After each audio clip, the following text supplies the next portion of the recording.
शासनाकडून खुल्या बाजारासाठी महसूल विभागाकडून 8 एकर भूखंड हडपलेल्या कृषी उत्पन्न बाजार समितीच्या अध्यक्षांनी प्रमुख रस्त्यावरच RCC व्यापारी संकुल उभे करून खुल्या बाजाराचे रस्ते बंद केले आहेत।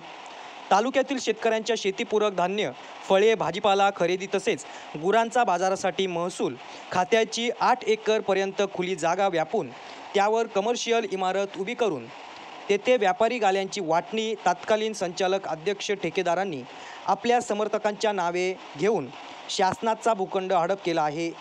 तालुका कृषी कार्यालयाअंतर्गत यापूर्वी येथे खुल्या जागेत आठवडा बाजार, भात खरेदी, गुरांचा बाजार भरवला जात होता। त्यासाठी मोठे रस्ते होते। हे रस्ते बंद करून खुल्या बाजारपेठेच्या जागेत मुरबाड तालुका कृषी उत्पन्न बाजार समितीच्या अध्यक्षांनी भव्य व्यापारी गाल्यांची बिल्डिंग बांधून त्यामधील गाले बांधकाम पूर्वीच विक्री केल्याची माहिती सभापतींनी दिली आहे। इमारत बांधकाम, गाल्याचे बांधकाम ठेकेदारी सभापतीच करत असल्याची चर्चा असून आर्किटेक्टच्या बांधकाम नकाशापेक्षा वाढीव बांधकाम करून गाले बांधकाम केले आहे। कृषी उत्पन्न बाजार समिती बाजारात जाण्यासाठी वाहनांची वाहतूक होण्यासाठी चारही बाजूने मोठा रस्ता नाही। शेतकऱ्यांना शेतीपूरक व्यवसाय व्यापारी गाल्यात केले जात नाहीत। महसूल विभागाच्या राखीव भूखंडावर यापूर्वी इमारत उभी केली आहे। त्या विरोधात काही शेतकरी कोर्टात सुद्धा गेले आहेत। तसेच आठवडा बाजारासाठी सोयीसुविधा नाहीत।